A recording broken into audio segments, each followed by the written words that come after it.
Hello everyone, welcome you all in Learn to Teach with Dr. Manoj Shrivastava. Hope you all are fine and safe and yes, using your time in good things. Student, जैसा कि हमने अपनी पहली video में जाना है कि आजकल जिस टॉपिक पे हम चल रहे हैं, जिस कोर्स को हम कवर करने की कोशिश कर रहे हैं, वो है ECCE यानी कि early childhood care and education, जिसको कि ग्रेजुएशन लेवल पे गवर्नमेंट में ने कहीं ना कहीं NEP 2020 के अकॉर्डिंग कंपल्सरी कर दिया है सभी बच्चों के लिए।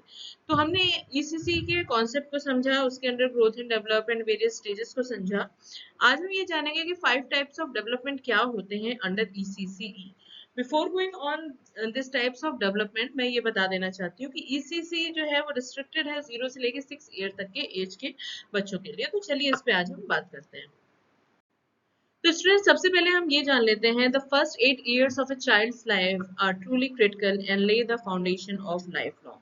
ये कहा जाता है ECC के अंतर्गत कि जो बच्चा है उसका 8 साल तक 85% उसके ब्रेन का जो ओवरऑल डेवलपमेंट है वो हो जाता है। तो the first 8 years of a child life are truly critical and lay the foundation of life long. उसके पूरे जीवन की कहीं ना कहीं एक तरीके से नींव को तैयार करता है ये शुरुआती 8 वर्ष।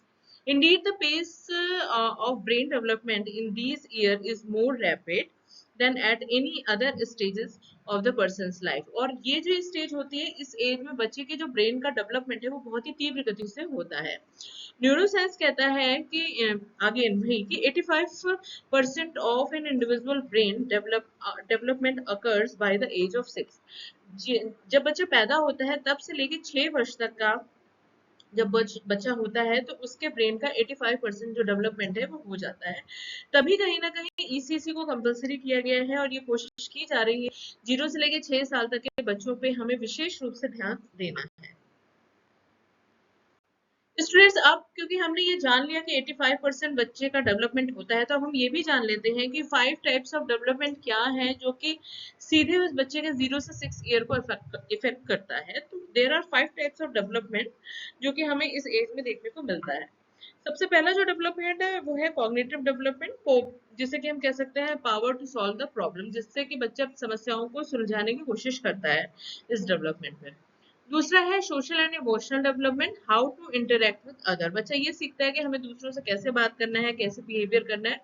तो सोशल एंड इमोशनल डेवलपमेंट के अंतर्गत आता है। Speech and language development, baby starts responding to word. जब आप उसे कुछ कहो तो कोशिश करता है अपने आंसर को देने की। तो स्पीच एंड लैंग्वेज डेवलपमेंट इस एज में होता है।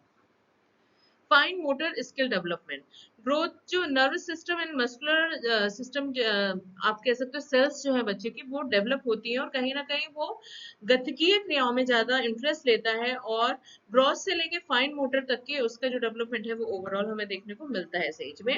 And last one is gross motor skill development, जैसे कि हमने पहले भी देखा, learning to walk and then run. पहले बच्चा धीरे धीरे खड़ा होने सीखता है, फिर वॉक करना सीखता है और धीरे धीरे उन्हीं पैरों पे उससे ज्यादा वेट के साथ वो दौड़ना भी शुरू कर देता है। धीरे धीरे ग्रॉस से फाइन मोटर स्किल की तरफ वो बढ़ता है। तो these are some development type जो कि हमें 0 to 6 ईयर में स्पेशली बच्चों में देखने को मिलता है। तो स्टिल इन्फेंसी एंड टॉडलर, जैसे कि हमने पहले भी अपनी वीडियो में देखा है, ये स्टेजेस होती हैं बच्चे के डेवलपमेंट की। तो इन्फेंसी एंड टॉडलर जो होता है, इन्फेंसी में बच्चा ट्रस्ट बिल्डिंग सीखता है और उसका अटैचमेंट जहाँ है वो बढ़ता है। लर्निंग बाय एक्सप्लोरिंग, बच्चा करके सीखने पे ज्यादा फोकस करता है। 0 to 10 मंथ्स की इसे एज हम कहा जाता है और 10 to 12 month emotional are fully develop. और कहीं ना कहीं 18 मंथ तक आते आते बच्चा मेरे को डांट रहा है या खुश हो रहा है, ये सारी चीजें इमोशंस को वो समझने की कोशिश करने लगता है। वहीं इसके बाद टॉडलर की स्थिति आती है। ट्रस्ट बॉन्डिंग एंड अटैचमेंट भी हमें इसमें देखने को मिलता है। Working to have way to have need meet, वो ऐसा काम करता है जिससे कि उसकी आवश्यकताओं की पूर्ति होनी शुरू हो जाती है। यानी कि बच्चा भी समझने लगता है कि अगर मुझे भूख लगी है, प्यास लगी है, तो उसके लिए मुझे क्या रिस्पॉन्स करना है। Skill to do everything they want, और कहीं ना कहीं बच्चा खुद से वो सारी चीजें करने की कोशिश करता है जो वो चाहता है। दिस में लीड टू फ्रस्ट्रेशन, अगर वो नहीं कर पाता उन चीजों को, कहीं ना कहीं उसे फ्रस्ट्रेशन होता है और वो इरिटेट होना शुरू हो जाता है। टॉडलर स्टेज के बाद आता है preschool and primary school. तो preschool no I want it stage होती है, जिसमें कि बच्चा नो करना सीखता है एंड चीजों को ग्रहण करने के लिए आई वॉन्ट इट, मुझे ये चाहिए, ये शब्द वो कहीं ना कहीं ज्यादातर यूज करता है। हाई एनर्जी स्टेज होती है, बच्चा थकता नहीं है, वो एक्टिव रहता है ज्यादा। Being to master three things, तीन चीजों में मास्टर होने की कोशिश करता है, language, movement and imagination.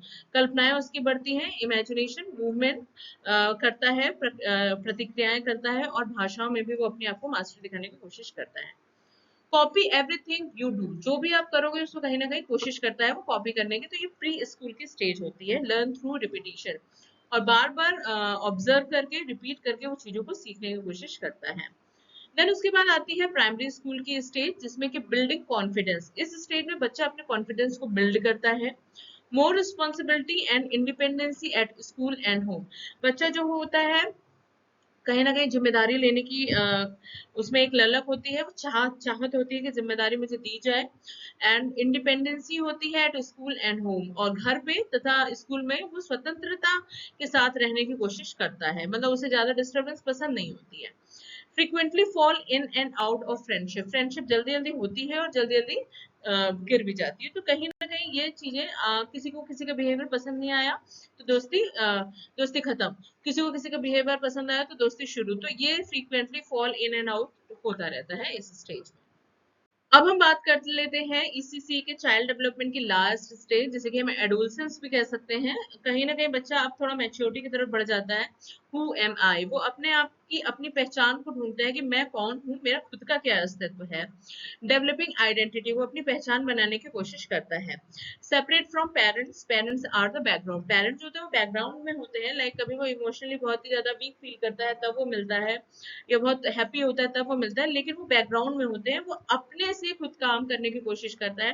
Parents को कहीं ना कहीं सेपरेट करने की कोशिश करता है बच्चा। Learn from doing and making mistake, गलतियां करता है, वो उससे सीखता भी है। चाइल्ड टू एडल्ट, बच्चा अब क्या होता है, बचपने से वो कहीं ना कहीं एडल्टहुड में जाने की कोशिश करता है, एडोलसेंस में। सीक पीयर अप्रूवल, और कोई भी चीज को करने के लिए वो अपने पीयर यानी कि समूह से अप्रूवल लेने की ज्यादा इच्छा होती है। अगर समूह ने उसे अप्रूव कर दिया तो कहीं ना कहीं वो खुशी खुशी वो काम करेगा। The brain is not fully until mid twenties, और कहीं ना कहीं ट्वेंटीज से पहले जो होता है वो ब्रेन प्रॉपर डेवलप नहीं होता। हम इसे इस हिसाब से भी कह सकते हैं कि मैच्योरिटी कहीं ना कहीं नहीं आती है, तो मिस्टेक करता है लेकिन बच्चा उससे सीख भी लेता है।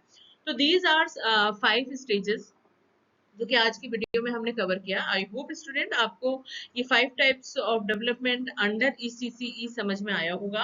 मिलते हैं अपने नेक्स्ट वीडियो में। टिल देन आप अच्छे से तैयारी करिए, अपना ख्याल रखिए, फैमिली वालों का ख्याल रखिए।